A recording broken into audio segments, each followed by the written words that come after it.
इस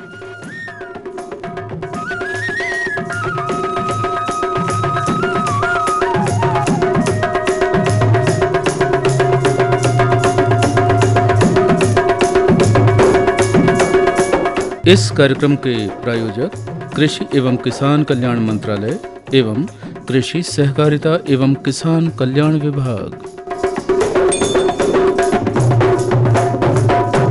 कार्यक्रम किसान वाणी सुन रहे हमारे सभी किसान भाइयों और बहनों को कुलदीप भैया और रजनीश भैया की राम राम। रजनीश भैया, माह अगस्त का है आज आखिरी शनिवार। बिल्कुल कुलदीप भैया। और आखिरी शनिवार को आकाशवाणी की टीम पहुंचती है किसी ग्राम और हमारा कार्यक्रम होता है आकाशवाणी गांव में। तो रजनीश भैया, आज हम जाने वाले हैं विकास खंड परासिया के प्रख्यात गांव कन्हर गांव में। क्योंकि कन्हर गांव इसलिए प्रख्यात है क्योंकि यहाँ का जो डैम है उसी से छिंदवाड़ा की जो है शहर की जलापूर्ति प्रदान की जाती है ना। हम पहुँचते हैं ग्राम कन्हर गांव। चलिए हमारी गाड़ी भी स्टार्ट करवाते हैं गाड़ी। और कुलदीप भैया, अपने जो किसान भाई हमारे सुनने वाले श्रोता हैं उनको ये बता दूं कि ये हमारे जो शहर है, जो हमारा छिंदवाड़ा, इससे 22 किलोमीटर की दूरी पर स्थित है गांव। यहाँ पर जो आबादी है 1674 के करीब है। तो आपने पूरी जानकारी ले रखी है रजनीश भैया? थोड़ी सी जानकारी जुटाया था मैंने जाने से पहले। अच्छा, तो चलिए चलते हैं। बिल्कुल चलते हैं ग्राम कन्हर गांव।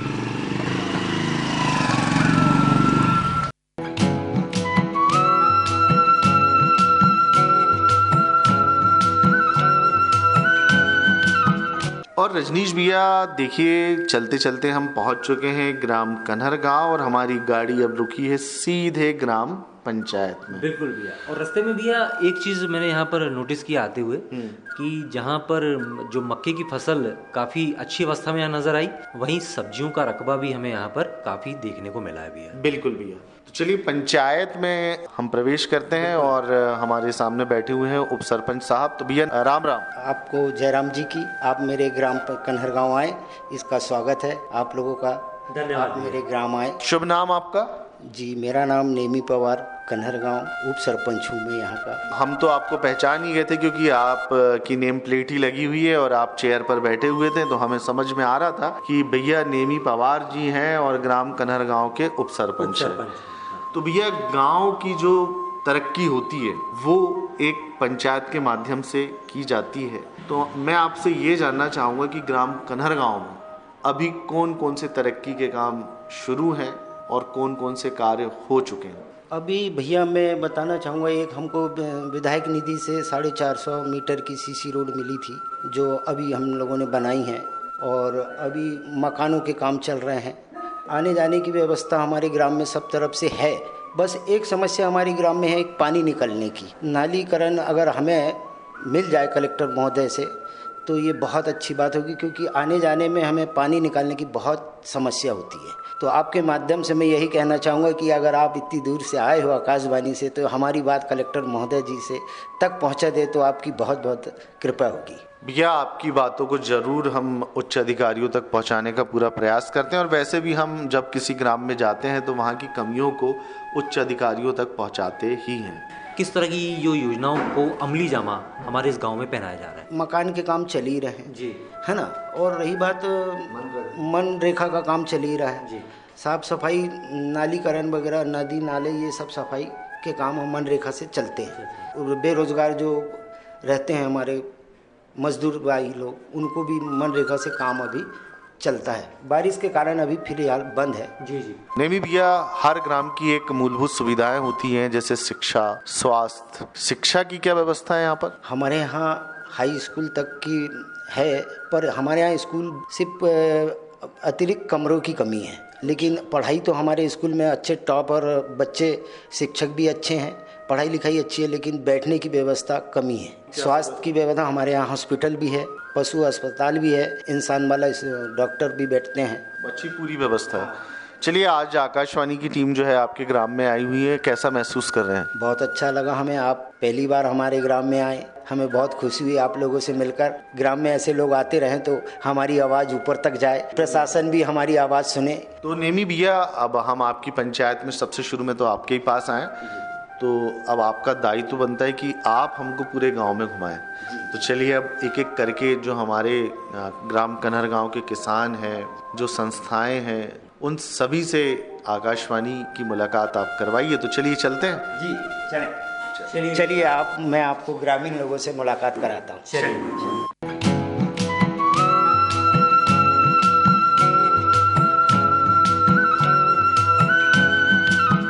कुलदीप भैया देखिए, अब एक यहाँ के जो कन्हर गांव के किसान भाई हैं उनसे हम मुलाकात कर रहे हैं और नेमी भैया ने हमें इनसे मिलवाया है जी। तो चलिए इनसे बातचीत शुरू करते हैं। भैया राम राम। जय राम जी, जय राम। भैया क्या नाम है आपका? जी मेरा नाम सतीश पवार है भैया। तो आप यहीं कन्हर गांव में खेती करते हैं? हाँ, कन्हर गांव में खेती करते हैं। और कितनी ज़मीन है भैया आपकी? मेरी करीब 4.5 एकड़ जमीन। अच्छा, तो इस पूरी ज़मीन पर आप क्या लगाया आपने अभी? अभी मक्का लगा है और थोड़ी सी फल्ली है और गेंदा का फूल लगा है। सब्जी नहीं लेते आप? सब्जी वगैरह का उत्पादन? सब्जी लेते हैं पर गर्मी में लेते हैं, अभी नहीं लिए। अभी नहीं लिए। तो ये गेंदे का जो फूल है जो लगाया आपने, फूल कितने दिनों में आ जाते हैं इसमें? ये भैया करीब 65 से 70 दिन में। कितनी रकबे में आपने इसको लगाया? इसको करीब आधा एकड़ में लगाया। आधा एकड़ में लगाया है। तो मुझे लगता है आगे जो दिवाली वगैरह की तैयारी के हिसाब से आपने इसको लगाया है हाँ क्या? जी, हाँ जी, दिवाली और दशहरा के हिसाब से लगाया है। वैसे तो आजकल वर्ष भर ही फूलों की मांग रहती है, साल भर ही बिक रहा है। जी। और अभी गणपति में जिनका आगे निकलेगा जी, वो भी गणपति के लिए उन्होंने भी लगाया और किसानों ने। तो कैसे इसको लगाते हैं, थोड़ी सी उसकी प्रक्रिया बताइए भैया। हाँ जी, ये तो अपन पहले बीज खरीदते हैं इसका मार्केट से, बीज भंडार से, और फिर रोपाई मतलब रोपा डालना पड़ता है उसका बीज, और फिर उसको खेत में लगाते हैं। तो कुछ इसमें बीमारी वगैरह देखने को मिलती है कि फूलों की खेती में? अभी ज़्यादा तो नहीं, कभी ज़्यादा पानी आया तब, पर अभी तो नहीं है। और ग्राम कन्हर गांव के हालचाल कैसे भी है? सब बढ़िया भैया, ऊपर वाले का कृपा है। तो सतीश भैया आपसे मुलाकात करके बहुत अच्छा लगा। राम राम। जय राम जी, आपसे मिल के बहुत अच्छा लगा। तो नेमी भैया आपने सतीश भैया से मिलवाए, अब कोई पशुपालक से भी तो मिलवाओ हमें। तो नेमी भैया आगे बढ़े और आप देखो ना, ये एक पशुपालक भाई हमें नजर आ रहे हैं जिनके पशु, घर में बहुत से पशु भी नजर आ रहे हैं। अच्छा, आप इनसे ही मिलवाने तो नहीं ले आ रहे हैं? हाँ, ये हमारे सुभाष भाई हैं जी, ये भी पशु पालते हैं और बेचने का भी काम करते हैं। अच्छा, सुभाष भैया राम राम। राम राम जी। अपना पूरा नाम बताइए। मेरा नाम है सुभाष टांडेकर, बाजार चौक, कन्हर गांव। पहला हमारा आपसे प्रश्न है, क्योंकि आप एक पशुपालक हैं, तो एक अच्छे पशु की क्या पहचान, एक समृद्ध और स्वस्थ पशु की क्या पहचान होती है? जहाँ तक मेरी जानकारी में है सर, तो सबसे अच्छी मुर्रा भैंस, मेरी जानकारी के अनुसार मुर्रा भैंस 10 लीटर वाले 12 लीटर तो करीब देती है, तथा गाय साहिवाल, दूसरी गिरी, ये नस्ल वाली दूध का ज़्यादा, मतलब दूध ज़्यादा देती है। खेती बाड़ी है आपकी? खेती भी है। तो इनका जो गोबर है पशुओं को अपनी खेती में इस्तेमाल करते हैं आप? खेती में करते हैं। क्या फायदा होता है उससे खेती? बहुत फायदा होता है। ये कहाँ DAP और इक्को लगती है। अच्छा, हाँ, इसको बोलते हैं आम के आम गुठलियों के दाम। अपन खिलाड़ी हैं बाबूजी इस मामले में। अपने को घर से ही हाँ, पर्याप्त 6-7-8 ट्रैक्टर खाद हो जाती है कि खेत, जमीन की उपजाऊ क्षमता भी इससे बढ़ती है। तो आप हमारे किसान भाई जो पशुपालक हैं जी, किसान है लेकिन पशुपालन नहीं करते, उनसे क्या कहना चाहिए? नहीं, उनको भी तो प्रत्येक निवेदन करता हूँ कि हर घर में पशु पालना चाहिए। यही हमारा उद्देश्य है, यही अपना लक्ष्य है। बिल्कुल, बहुत अच्छी बात आपने कही। आपने हमसे इतनी अच्छी बातचीत की, बहुत बहुत धन्यवाद। राम राम। राम राम जी, राम राम।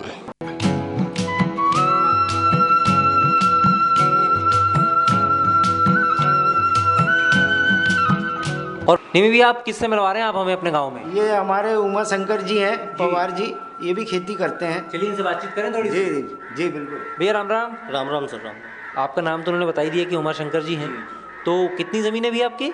ज़मीन सर समथिंग 4 एकड़ करीब है। अच्छा, और पशु वगैरह पालते हैं आप? हाँ जी, पशु पालते हैं। कितने जानवर हैं आपके पास? अभी कुछ फिलहाल सर देसी गाय है। देसी गाय है जी। और खेती में क्या लगा भी है अभी? खेती में सर अभी मक्का लगा हुआ है। अच्छा, थोड़ी सा फसल मतलब आगे वाले की लेने के लिए, अगले वाले की तैयारी चल रही है। खाली रख। और ये बताइए सिंचाई के क्या साधन है आपकी खेती के लिए? सिंचाई के लिए सर कुआं है और ट्यूबवेल अभी किए हैं। तो स्प्रिंकलर वगैरह या ड्रिप वगैरह नहीं लगवाया आपने? ड्रिप लगता है सर, स्प्रिंकलर भी लगता है, पर सूक्ष्म तौर पे, मतलब पूरी खेती में उपलब्धता नहीं है। थोड़ा यूजेबल पैटर्न, मतलब नई टेक्निक है तो भाई उसको भी थोड़ा यूज़ करके देखो। जी जी। और परंपरागत भी चलती है सर खेती। परंपरागत भी चल रही है और नई तकनीक को भी अपनाने का प्रयास है। जी जी। अच्छा, ये बताइए कि आगे की जो तैयारी है क्या है वो आपकी कृषि में? आगे की तैयारी सर अभी पॉम का सुन रहे हैं आपके आकाशवाणी के थ्रू से, तो देखेंगे उसको कल्टीवेटिंग गैप करके और नई टेक्निक अच्छी, पाम की खेती? हाँ, पाम की खेती है। हाँ, उसकी जानकारी जुटाने में अभी भिड़े हैं। तो आप जो हमारा कृषि विज्ञान केंद्र है छिंदवाड़ा में, या उद्यान की विभाग है, ऐसे कई ऐसे दफ्तर हैं कृषि विभाग के, कृषि विज्ञान केंद्र है, कृषि अनुसंधान केंद्र है, वहाँ जाकर आप संपर्क कर सकते हैं। सरकार का तो प्रयास ही है कि कृषि को अच्छा बढ़ावा दिया जाए, नई नई फसलें किसान उगाए, अच्छा उत्पादन लें।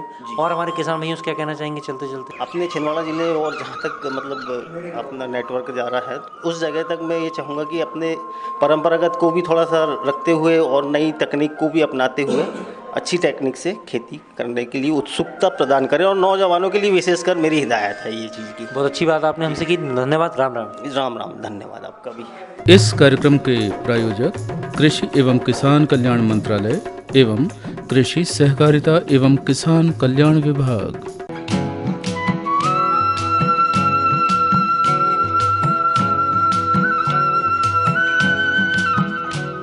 चलिए नेमी भैया, अब इन किसान भाई से मिल लिए हैं हमने, अब आप बताइए कि हम यहाँ पर किसके पास मिलने के लिए जाएं? अभी बीच में अपने को रोड में अपन चल रहे हैं, अभी इंदरलाल टांडेकर जी अपने को दिख रहे हैं, उनसे भी दो शब्द चर्चा कर लेते हैं। भैया। भैया राम राम। राम राम। भैया क्या नाम है आपका? इंदरलाल टांडेकर, ग्राम कन्नरगांव का निवासी हूँ जी। तो यहाँ आपकी क्या मतलब व्यवसाय करते हैं, खेती करते हैं, आप क्या करते हैं? कृषि कार्य करते हैं, ईंट भट्टे का काम चलता है। अच्छा, ईंट भट्टे का मतलब व्यवसाय भी आप करते हैं। और क्या कहना चाहेंगे आप हमारे सुनने वाले श्रोताओं को, हमारे किसान भाइयों को, और जहाँ तक आपकी आवाज़ जा रही है? सर, हमारे गांव में मुख्यमंत्री राइस स्कूल चिन्हित है। अच्छा। और मिनी आंगनबाड़ी की बिल्डिंग घोघरा मोहल्ला में बन चुकी है। पुलिस चौकी 8-10 साल से खुली हुई है, पुलिस चौकी की बिल्डिंग नहीं है। ये अनिवार्य काम है जो निर्मित होना चाहिए और आकाशवाणी के माध्यम से पूर्ण हो, ऐसा आप अपेक्षा करते हैं। तो चलिए, आपने हमसे बातचीत की, आपकी जो अपेक्षाएं हैं प्रशासन से, उसके बारे में हमें बताया। बहुत बहुत धन्यवाद। राम राम। राम राम।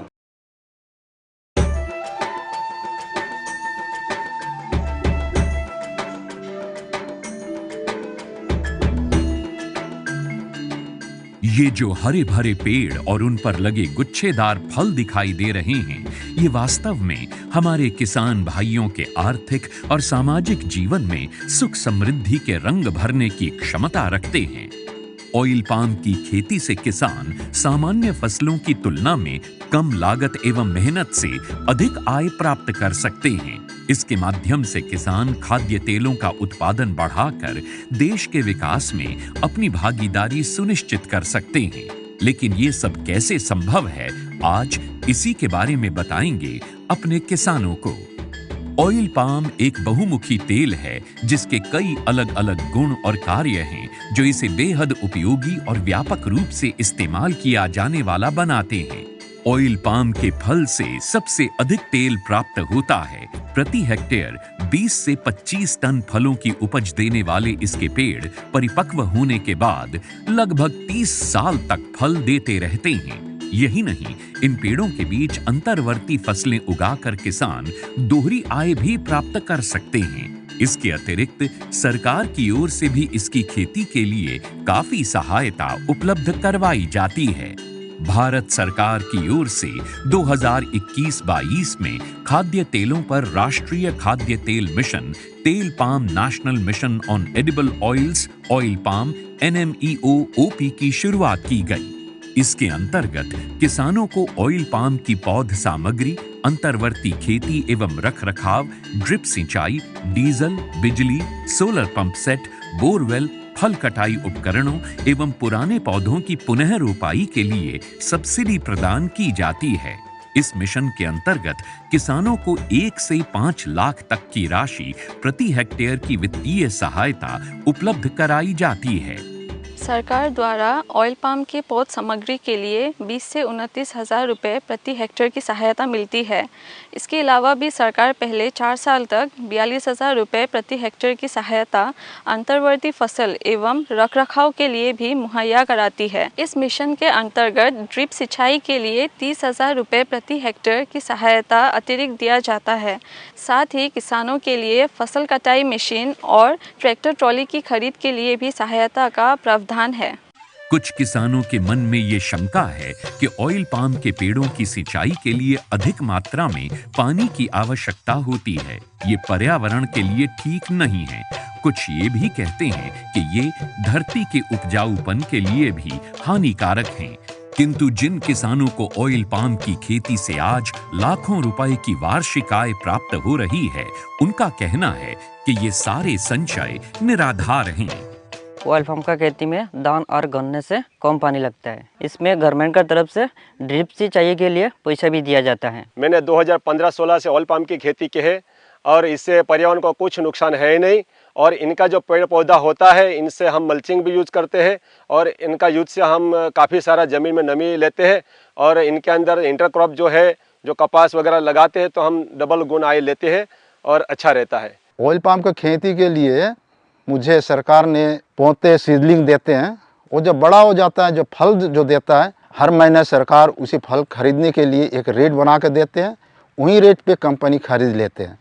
मैं काट के इकट्ठा कर देता हूँ, कंपनी उठा के लिए जाते हैं। ऑयल पाम के लिए सरकार उत्पादों की तत्काल खरीद करती है। साथ ही सरकार एक वायबिलिटी मूल्य भी घोषित करती है, ताकि यदि भाव अचानक गिर जाए तो उस अंतर का भुगतान सरकार किसानों को करती है।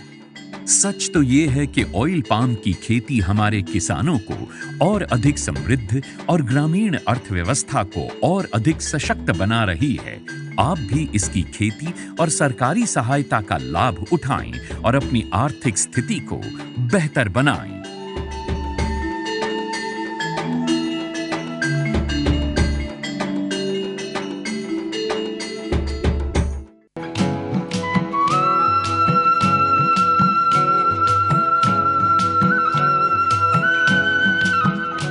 तो नेमी भैया, अब मिलने जुलने का सिलसिला कन्हरगांव में बढ़ते चला जा रहा है। अब आगे आप किससे मिलवा रहे हैं? आंगनवाड़ी वाली मैडम दिख रही है, इन्हीं से मुलाकात कर लेते। तो चलिए आंगनवाड़ी में मिलते हैं। नमस्कार मैडम। नमस्ते सर। क्या नाम है आपका? मेरा नाम बैजंती टांडेकर है। बस मेरा आपसे सिर्फ एक ही प्रश्न है। आंगनवाड़ी का जो कार्य होता है वो बहुत ही मुश्किल सा कार्य होता है, क्योंकि पूरे गांव का भ्रमण करना होता है, छोटे छोटे बच्चों के पालन पोषण से संबंधित बातें होती है, साथ ही साथ आप अपना परिवार भी देखती हैं। तो ये जो दोहरी भूमिका आपकी होती है, इस दोहरी भूमिका को आप कैसे निभाती हैं? सब व्यवस्थित करना पड़ता है, सब तरफ देखना पड़ता है। भारत सरकार ने सक्षम आंगनबाड़ी 2021 में शुरू किया है।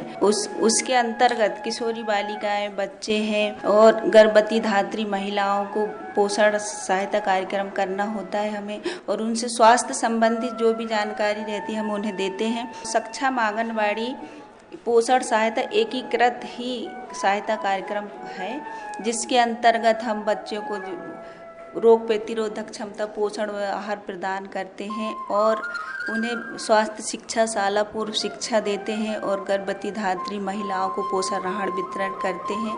और जो भी उनको समस्या, स्वास्थ्य संबंधी समस्या होती है, उन्हें स्वास्थ्य केंद्र पहुंचाने का जो कार्य करते हैं। यानी महिलाओं के स्वास्थ्य और पोषण का आप भरपूर ख्याल रखते हैं। ज़्यादा है जनसंख्या, लेकिन आंगनवाड़ी केंद्र एक ही है। आंगनवाड़ी केंद्र खुलना चाहिए, कम से कम 2-3 तो रहने चाहिए। मंजरे टोले हैं, दूर दूर है, तो वो वहाँ खुलना चाहिए। यहाँ जनसंख्या भी ज़्यादा है। चलिए, आपकी ये मांग हम चाहेंगे कि शासन प्रशासन तक पहुँचे। चलिए, आपने इतनी अच्छी जानकारी दी और जो आपने अपेक्षा प्रशासन से की है, हम उम्मीद करते हैं वो भी आपकी जल्दी पूरी होगी। आपने हमसे बातचीत की, बहुत बहुत धन्यवाद। राम राम। जी राम राम, आपका भी धन्यवाद।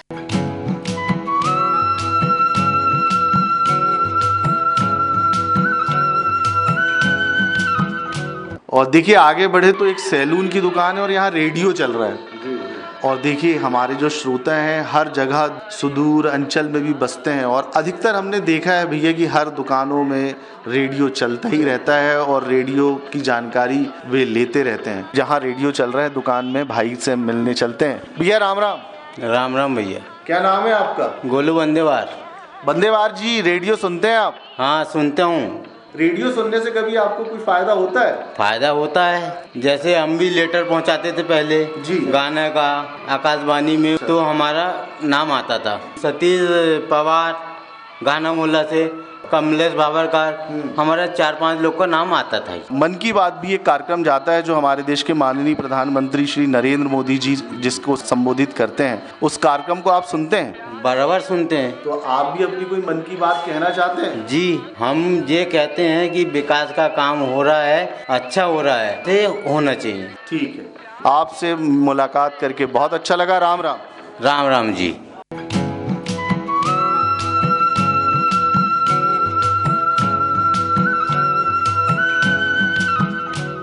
नेमी भैया अब आगे बढ़े तो आप अब किससे मिलवाना चाहेंगे?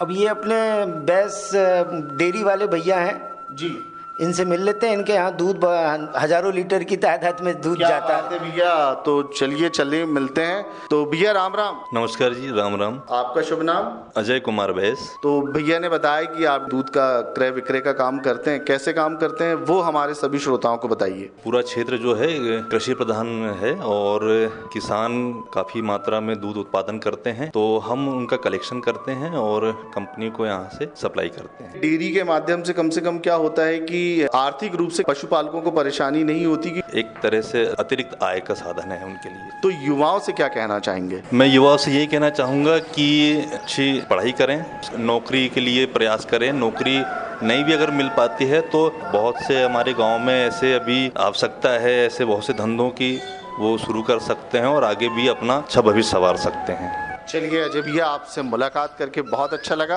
आकाशवाणी छिंदवाड़ा की ओर से राम राम। राम राम जी, नमस्कार। चलिए नेमी भैया, गांव का हम भ्रमण कर रहे हैं और कन्नड़ गाँव को बहुत अच्छे से हम यहाँ पर जानने का प्रयास कर रहे हैं, लोगों से बातचीत कर रहे हैं। अब बताइए कि किससे मिले हम यहाँ पर इस गाँव में? चलो आगे चलते हैं। आप लोगों ये रोड में खड़े हमारे काका जी गोविंदा साहू जी है, हमारे काका जी लगते हैं। अच्छा। इनसे मुलाकात करते हैं। ये भी खेती करते हैं और गाँव के जवाबदार व्यक्ति हैं ये भी। जी जी जी, वरिष्ठ नागरिक हैं आगे ना जी। नमस्कार। राम राम। राम राम जी, राम राम। तो अभी खेती वगैरह कर रहे हैं आप? खेती कर रहे हैं। तो अभी ठीक चल रही खेती बाड़ी आपकी? ठीक चल रही सर। अच्छा, ये बताइए कि हमारे गांव में खेती के अलावा कई सांस्कृतिक गतिविधियां होती हैं, तो उसके बारे में कुछ बताइए। मतलब यहाँ मेला हमारे दीपावली को मेला लगता है, तीज को, और ये अभी गणपति में भी लगता है, और भुजेलिया के दिन भुजेलिया का भी मेला लगा। तो इस तरह कौन कौन से मंदिर यहाँ पर हैं जो प्रसिद्ध है यहाँ पर? हमारे यहाँ एक दुर्गा मंदिर, देवियों को जो गांव पांठी का कहा जाता है, और शंकर जी का मंदिर है, धूनी वाले दादा का मंदिर है। अभी भी नहीं, आज धूनी जलाकर आया हूँ वहाँ पर अभी। अच्छा। तो अभी जैसे गणेश उत्सव का समय चल रहा है, कितनी जगहों पर गणेश जी की प्रतिमा की स्थापना होती है? कम से कम 15 से 20 जगह स्थापना होती है, जिसमें 4-5 सार्वजनिक रहती है। तो आकाशवाणी छिंदवाड़ा की टीम आपके गाँव में आई, कैसा लग रहा है आपको और क्या कहना चाहेंगे हमारे सुनने वालों को? बहुत अच्छा लग रहा है, आप लोग आए हैं। मगर हमारी कुछ समस्या ऐसी है कि सबसे पहले बस यहाँ 2 बस चालू होना चाहिए।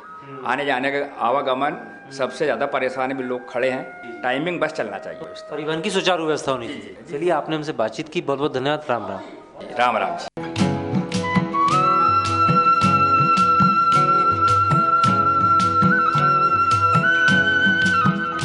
और रजनीश भैया ग्राम में आगे बढ़े तो एक और श्रोता हमें नजर आ रहे हैं जो बुक डिपो की दुकान चलाते हैं, और देखिए यहाँ से भी मंद स्वर में रेडियो की आवाज हमें सुनाई दे रही है।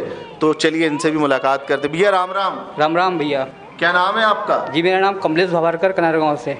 अरे कमलेश भैया, आपके तो बहुत से पत्र आते हैं आकाशवाणी छिंदवाड़ा की ओर। आप तो हमारे बहुत अच्छे श्रोता रहे हैं। कार्यक्रम किसान वाणी सुनते हैं? जी सुनते हैं। कैसा लगता है? बढ़िया लगता है सर, गांव किसान के हिसाब से बहुत बढ़िया कार्यक्रम करते हैं। कैसा चल रहा है आपका व्यापार? सब बढ़िया चल रहा है। और चलिए, आकाशवाणी खुद चलकर ग्राम कनरगांव आई है, कैसा महसूस कर रहे हैं? बढ़िया लग रहा है। बढ़िया लग रहा है। जा रही है इस पे। आकाशवाणी के लिए आप कुछ कहना चाहेंगे? सर, आकाशवाणी सुनते रहिए, अच्छा कार्यक्रम है, बढ़िया कार्यक्रम करते रहिए। चलिए भैया, आपसे मुलाकात करके बहुत अच्छा लगा। राम राम। राम राम भैया। रजनीश भैया आगे बढ़े। और नेमी भैया, आप कहाँ ले जा रहे हैं हमें? अब अपन स्कूल की ओर चलते हैं। चलिए भैया।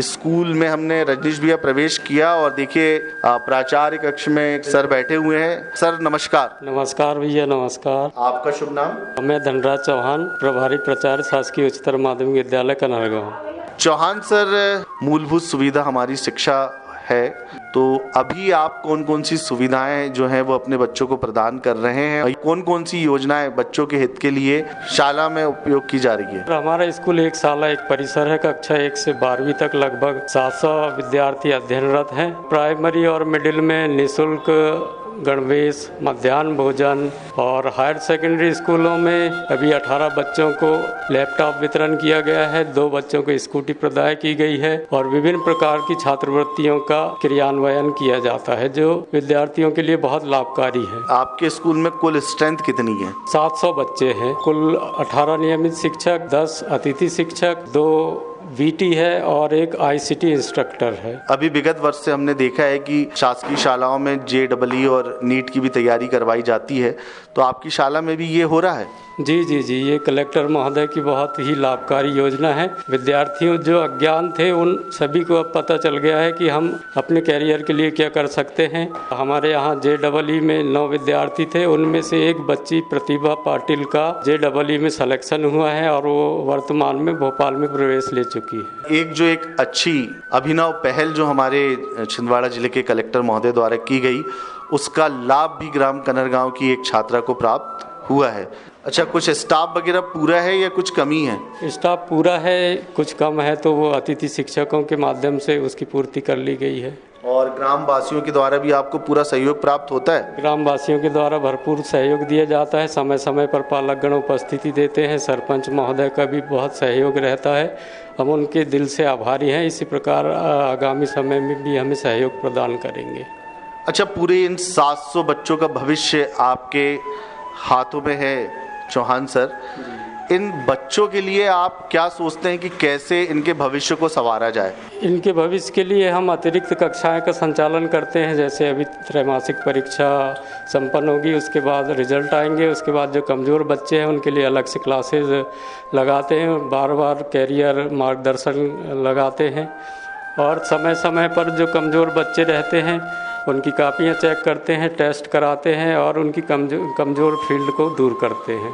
आज आकाशवाणी खुद चलकर ग्राम कनरगांव आई हुई है, आपकी शाला में है। आप छिंदवाड़ा जिले के पूरे बच्चों को, कक्षा 1 से 12 तक के जो बच्चे हैं, उनके लिए क्या कहना चाहेंगे?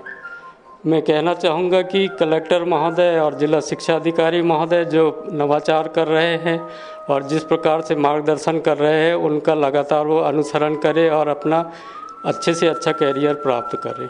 चौहान सर, आपसे मुलाकात करके बहुत अच्छा लगा।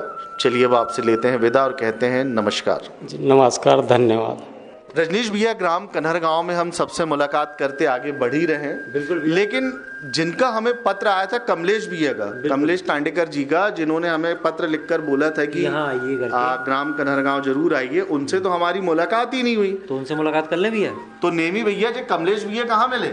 अच्छा, आप वो कमलेश भैया की बात कर रहे हो? वो तो हमारे सरपंच पुत्र हैं कमलेश भैया। अच्छा अच्छा अच्छा अच्छा, चलिए भैया मुलाकात करवाइए। ये अपने कमलेश भैया है। अरे कमलेश भैया, राम राम। जी सर, जी नाम। आपका पत्र है। मैडम नमस्ते। नमस्ते। आपका शुभ नाम? कनरगांव ग्राम पंचायत के सरपंच इंदिरा टांडेकर। नमस्ते मैडम। नमस्ते।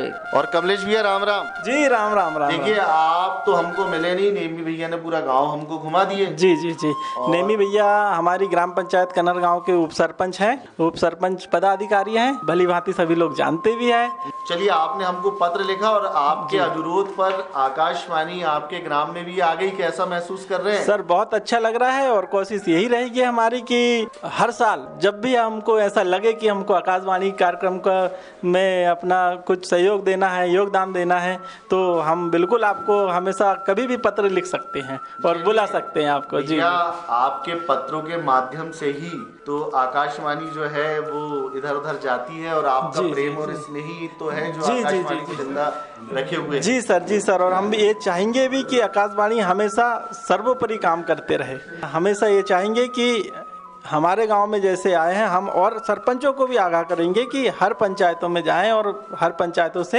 ये कम से कम एक छोटी सी पहल जैसा कार्यक्रम होगा अपना। बहुत अच्छी बात। और भैया ये बताइए कि जो श्रोता हमारे सुन रहे हैं आपको, उनसे आप क्या कहना चाहेंगे? एक जो आदर्श ग्राम जो होता है और उसमें किस तरह से सभी को कार्य करना चाहिए, चाहे वो ग्राम के निवासी हों या शासन प्रशासन से जुड़े हुए लोग? सर देखिए, इसके लिए तो मैं हर युवा वर्ग से या हर ग्रामवासी से या हर देश के सभी देशवासियों से मैं यही कहना चाहूँगा कि अपने कार्य को प्रगतिरत रखते रहें और शासन प्रशासन की जो योजना है, मैं चाहूँगा कि उनके तक पहुँचे और उनके जो योजना है उनका निर्वहन करते रहें, अपने लक्ष्य की ओर आगे बढ़ते रहें। क्या बात है, बहुत अच्छी बात आपने कही। और आपकी माता जो कि यहाँ की सरपंच हैं, उनसे भी थोड़ी सी बातचीत कर लेते हैं। जी राम राम। फिर से एक बार आप राम राम। क्या कहना चाहेंगे आप हमारे श्रोताओं से, खास करके जो महिलाएं हैं और आप एक महिला सरपंच हैं? हर महिला को हम शिक्षित रखें और कार्यक्रम हमारा आगे बढ़े और हम गांव के जो सरपंच है तो हम सबका कहना भी मानेंगे और हमारे गांव के जो गायक है दादा बुजुर्ग है उनसे भी हमारी राम राम, और जो बाहर के हमारे बेटा जो आए हैं आकाशवाणी वाले उनसे भी हमारी राम राम। चलिए, आपने हमसे बातचीत की, बहुत बहुत धन्यवाद। राम राम। तो कुलदीप भैया, अब भजन मंडली के बीच हम यहाँ आ गए हैं और अपने जो भजन मंडली के हमारे जो सदस्य हैं उनसे हम परिचय ले लेते हैं। जी राम राम। राम राम जी। राम। क्या शुभ नाम आपका? मेरा शुभ नाम नानो पवार है जी। भजन गाने के शौकीन है, हमारा मंडल है यहाँ आदर्श पवार मंडल कन्हरगांव। आपका शुभ नाम? जी मेरा नाम गुलाब पवार। आपका भैया? बलदेव पवार। आपका? गोविंदा साहू। और भी ये हमारे जो तबला वादक है उनका नाम भी जान लेते हैं भैया। जी दिमाग चंद पवार। कालका चंद्रवंशी। आप भैया? सतीश पवार। भैया आपका नाम? सीताराम भैया। उमाशंकर पवार। जी उमाशंकर। द्वारका प्रसाद चंद्र। भैया आपका? नर्मदा प्रसाद भावर। आपका नाम? शंभुदयाल साहू। हम पुराना सांगीत टुकड़ा दास का भजन सुनाने जा रहे हैं। जी चलिए सुनते हैं भैया। बुद्धिहीन तनु जानिके सुमिरहु पवन कुमार, बल बुद्धि विद्या देव मोए, हरहु कलेश विकार।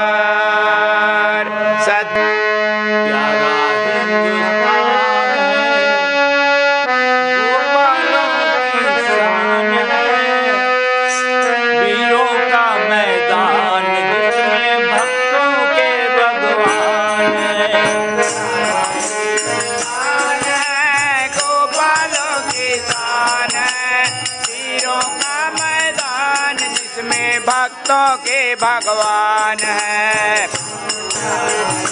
शान है गोपालों की शान है, हीरों का मैदान इसमें भक्तों के भगवान है।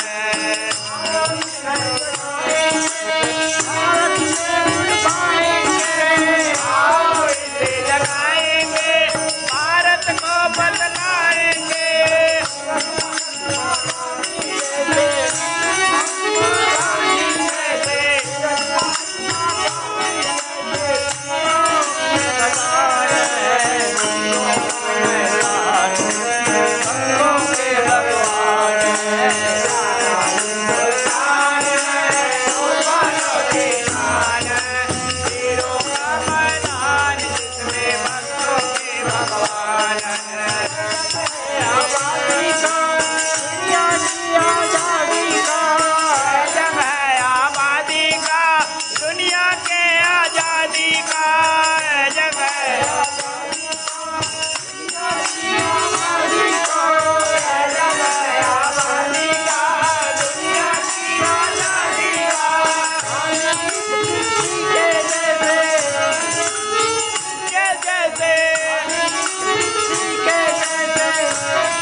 तो किसान भाइयों, आदर्श पवार भजन मंडल की इस मधुर प्रस्तुति के बाद एक और भजन मंडली यहाँ पर है जिसका नाम है बजरंग भजन मंडली तिघरा।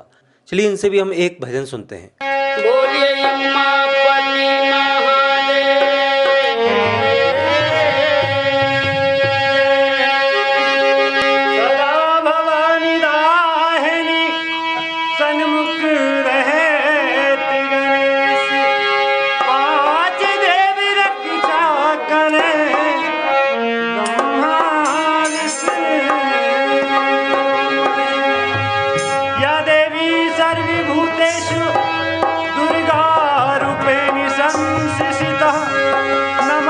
तस्यै नमो तस्मै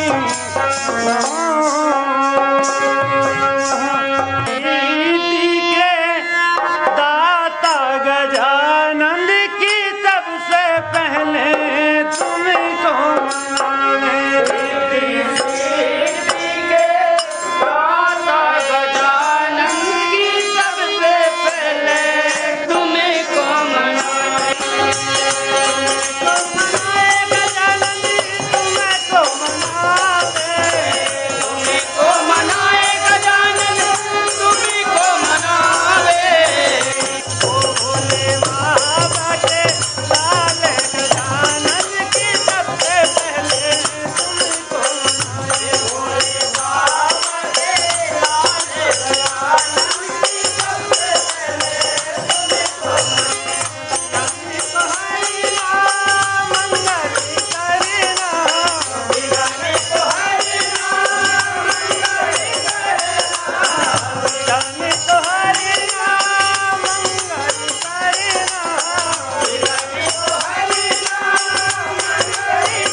तो चलिए कुलदीप भैया, अब समय होता है कि हमने अपने ग्राम जो कनरगांव में आज आए किसानों से बातचीत की, सरपंच महोदय, उप सरपंच महोदय और ग्राम के जो अन्य निवासियों से, किसान भाइयों से बातचीत की।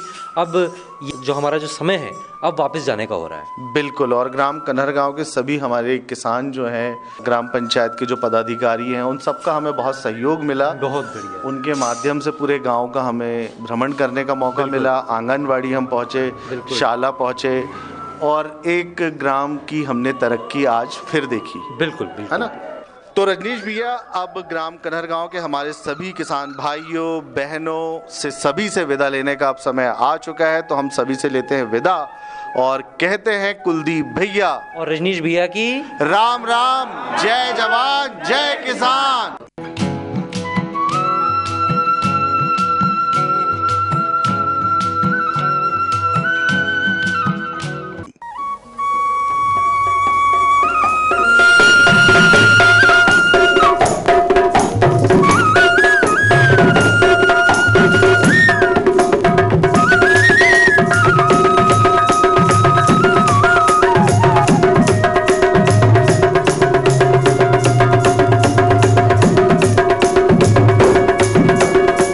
इस कार्यक्रम के प्रायोजक कृषि एवं किसान कल्याण मंत्रालय एवं कृषि सहकारिता एवं किसान कल्याण विभाग।